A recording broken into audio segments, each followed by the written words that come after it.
This is a presentation reflecting on my experiences in INF303D, Academic Success in the Digital University, taught by Professor Rachel Simmons in fall of 2018.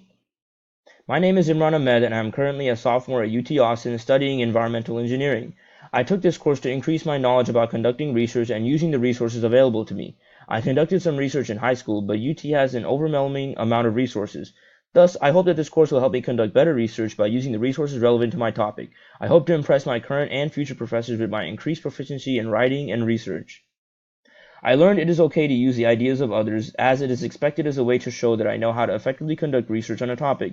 Using other people's work can help cement my own arguments through the presentation of facts and data gathered by others.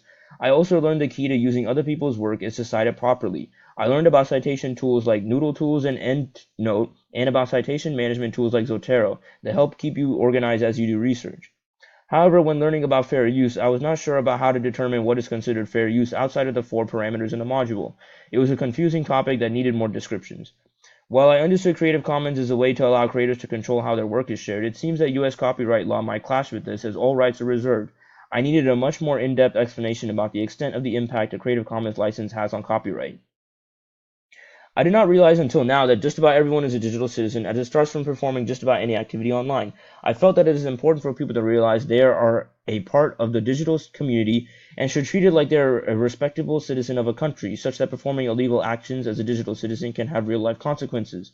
I also learned more about how people can interact digitally besides email, calling, and texting. Other ways to communicate have opened up, like everyone working on the same Google Doc together and being able to communicate purely through the chat or comment system.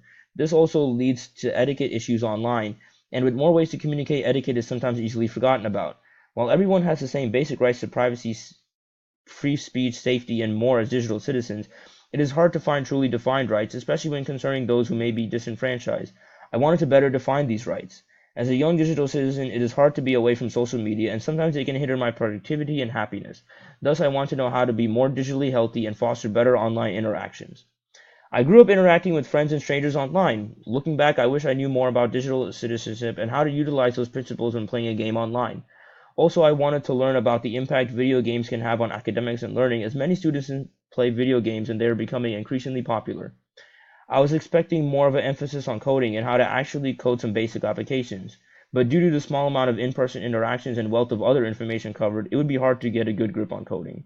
In my world architecture class, I had a final research paper, and I recalled the module about the UT libraries.